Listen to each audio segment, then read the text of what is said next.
صدر پنجاب علامہ نور احمد سیاد صاحب، ناظم اعلیٰ پنجاب ڈاکٹر جاوید اختر نورانی صاحب، فیصل آباد کی صدر جناب محترم علامہ شکور صاحب اور دیگر رفقاء منظمہ پاکستان کے فیصل آباد کے اراکین تشریف لائے اور پیارے بچوں، السلام علیکم ورحمۃ اللہ وبرکاتہ۔ آج کافی عرصے کے بعد فیصل آباد شہر میں حضرت قائد اہل سنت رحمۃ اللہ علیہ کے عنوان پر سیمینار منعقد کیا ہے۔ اللہ رب العزت آپ کی اور ہماری اس حاضری کو قبول فرمائے۔ آمین۔ مجھ سے قبل آپ نے جن احباب کو سنا اور ان کے بارے میں انہوں نے الفاظ استعمال کیے اور آپ کو تاریخ علماء اہل سنت کی اس سے آگاہی دی، یقیناً آپ نے ان الفاظ کو اور ان کے واقعات کو اپنے ذہن نشین کیا ہوگا۔ یہاں پاکستان 27 رمضان المبارک کو مارز وجود میں آیا اور اس کے مارز وجود میں ہونے کے بعد آپ کے اور ہمارے اکابرین نے یہاں جو محنت کی قانون سازی کے اندر، وہ بھی آپ کے سامنے آج موجود ہے۔ اسی پاکستان کے اندر آج 75 سال سے زائد عرصہ گزرنے کے بعد اسلام کے نام پہ جو ملک حاصل کیا تھا، اس کے اندر کافی چیزیں اور کافی تبدیلیاں ہم اور آپ ضرور دیکھتے ہیں۔ کچھ تبدیلیاں ایسی ہوتی ہیں جن کو انسان درگزر کرتا ہے اور کچھ تبدیلیاں ایسی ہوتی ہیں جن پہ انسان فوری طور پر ریئیکٹ کرتا ہے اور اس میں بحیثیت ایک مسلمان ایک بے چینی ضرور پیدا ہوتی ہے۔ یہاں حضرت صاحب رحمۃ اللہ علیہ کے بارے میں بہت ساری چیزیں ایسی ہیں جو شاید لوگوں کے اندر معلومات کی شاید کمی محسوس ہوتی ہو۔ پاکستان بننے سے پہلے اور بعد میں بھی جب یہاں 7 ستمبر 1974 کو منکرین ختم نبوت کے پارلیمنٹ کا حصہ بن گئی، اس سے قبل کے بھی بہت سارے واقعات ایسے ہیں جو ہم اور آپ اس سے بہت دور ہیں اور ہماری علم میں نہیں آتا ہے۔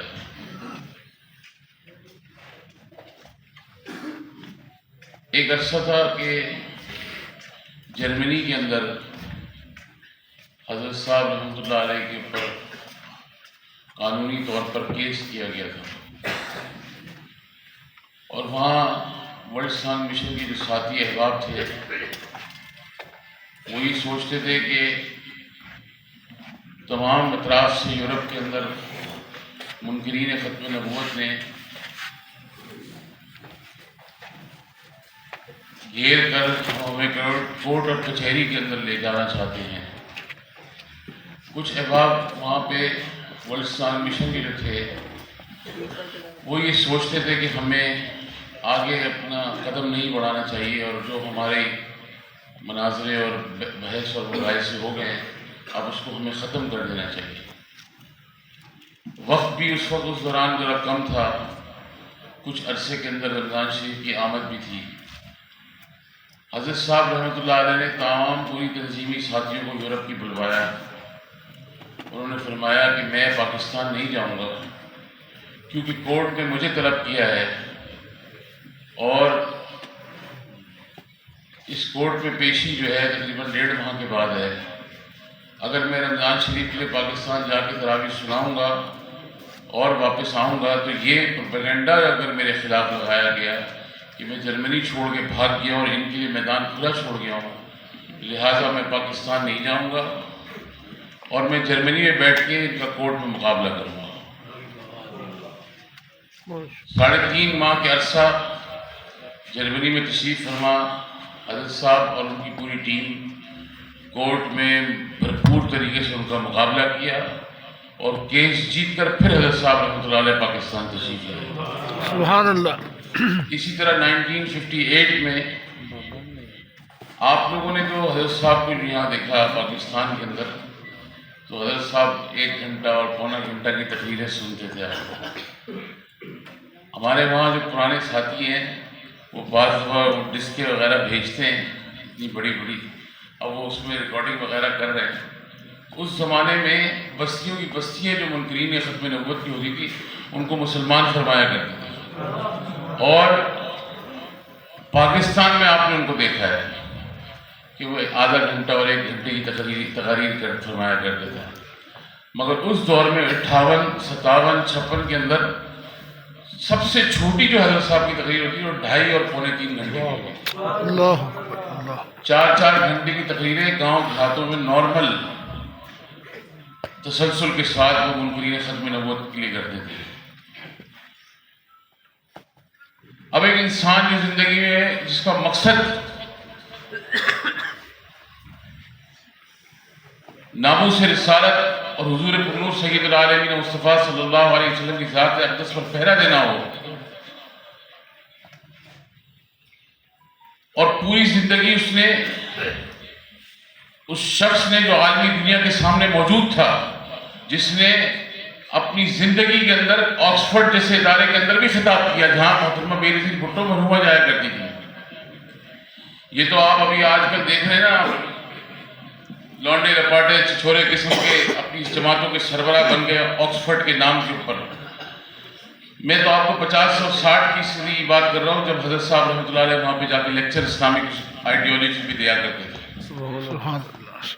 تو ایک عالمی شخصیت جس نے دنیا میں حضور پرنور صلی اللہ علیہ وسلم کی ذات اقدس پر اپنی زندگی بھی بسر کی،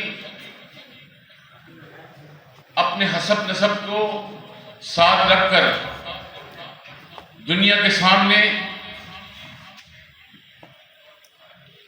عالمی دنیا کے سامنے، ویسٹرن ورلڈ کے سامنے، پاکستان کے اندر، عرب ممالک کے اندر، ہر جگہ، ہر چیز کے اوپر، ہر کام میں لچک، فہم و فراست کے ساتھ گفتگو فرما کر پاکستان کے مسائل ہمیشہ سامنے رکھ کر اس پہ گفتگو کی، مگر ترجیح اولین یہ تھی کہ ناموس رسالت اور ختم نبوت پر کوئی کمپرومائز نہیں ہے۔ بے شک۔ اور آپ دیکھ لیجئے، اگر آپ شجر نسب حسب اٹھا کے دیکھیں تو ہندوستان سے جب حضرت صاحب رحمۃ اللہ علیہ مدینہ منورہ تشریف لے جاتے تھے اور وہاں پہ حضرت مولانا ضیاء الدین رحمۃ اللہ علیہ کی صحبت میں وہاں موجود رہتے تھے، اس کے علاوہ مدینہ منورہ میں مسجد نبوی شریف میں اپنے حفاظ کے ساتھ دور قرآن مجید و فرقان حمید بھی فرمایا کرتے تھے۔ اس کے بعد ایک عرصہ دراز کے بعد حضرت مولانا ضیاء الدین مدنی علیہ رحمہ نے ان کو حکم فرمایا کہ اب آپ کو پاکستان جا کے وہاں قیام کرنا ہے،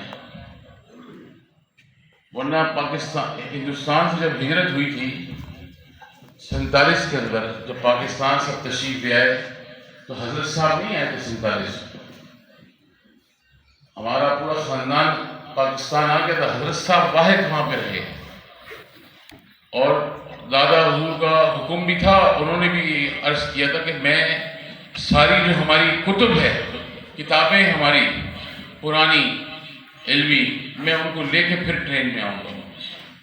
حضرت صاحب تقریباً 1.5 سال کے بعد تشریف لائے پاکستان، اور یہاں کراچی میں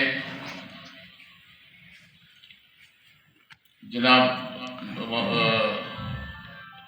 الہی بخش سومرو صاحب الہی بخش پیر الہی بخش کالونی میں جناب الہی بخش صاحب کے مہمان گئے، پھر اس کے بعد ہم صدر کے گھر میں آئے جہاں آپ سب واقف ہیں الحمدللہ۔ تو یہ تاریخ ہے۔ آج اہل سنت میں بہت ساری تنظیمیں ہیں اور ہر تنظیم میں ماشاءاللہ ایک نیا قائد ہے، مگر افسوس کی بات یہ کہ کسی کے پاس کوئی تاریخ نہیں ہے، کوئی تاریخ نہیں ہے۔ بڑا آسان ہوتا ہے کہنا 100 بندے مر گئے، 50 بندے مر گئے۔ بھائی آپ کو کس نے اختیار کیا بندے مروانے کا؟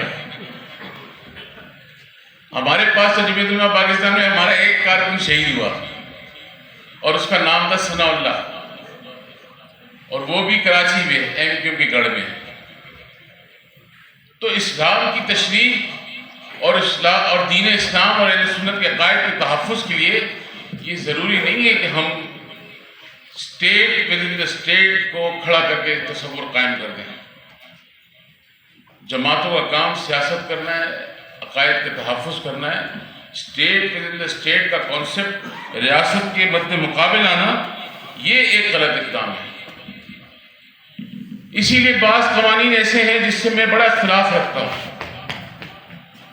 اور مجھے افسوس ہوتا ہے کہ اسلام کے نام پہ ملک جس کو حاصل کیا، جس ملک کے اندر اسلامی نظریاتی کونسل موجود ہو اور وہ ادارہ آپ کا ایسا ہو جیسے ہومیوپیتھی کی کلینک ہو، جس اسلامی نظریاتی کونسل کا سربراہ خود اس کے وارث اس ملک کے اندر شہادت میں رہے، ڈاکٹر سرفراز نعیمی رحمۃ اللہ علیہ، ان کے بیٹے آج اسلامی نظریاتی کونسل کے سربراہ ہیں، ان کو خیال نہیں آتا ان چیزوں کا؟ پوری اسلامی نظریاتی کونسل کو کیا 18 سال سے کم عمر پر شادی کے اوپر جو نکاح پہ جو پابندی ہے اس کا ان کو ہوش نہیں آتا ہے ان مولویوں کو؟ اور پھر کروڑوں روپے کے آپ مراتے لیں اور کام بالکل آپ تصادم کے ساتھ کریں۔ یہ کون سی ترجیحات ہیں آپ کی؟ صوبہ سندھ کے اندر 18 سال سے عمر کم یعنی نکاح کرنے میں پابندی ہے۔ ارے بھائی احمق ہو، پورا قانون اس کا کوئی ایسا قانون موجود نہیں ہے اسلامی نظام کے حساب سے، تشریع کے حساب سے، اسلام کے ضابطہ اخلاق کے حساب سے عمر اور بلوغت کا ایک معاملہ بالکل طے ہے۔ اس کے باوجود 18 سال سے کم عمر کو شادی کے لیے روکنا، کھلے عام زنا اور فحاشی کے اڈے کو دعوت دینا ہے، مگر یہاں ہو رہا ہے۔ اور اس کی مین وجہ یہ ہے، میں یہ سمجھتا ہوں اب تک اس قانون کو جو حیثیت دی گئی ہے وہ ثانوی ضرور ہوگی، اس پر لوگ عمل نہیں کرتے۔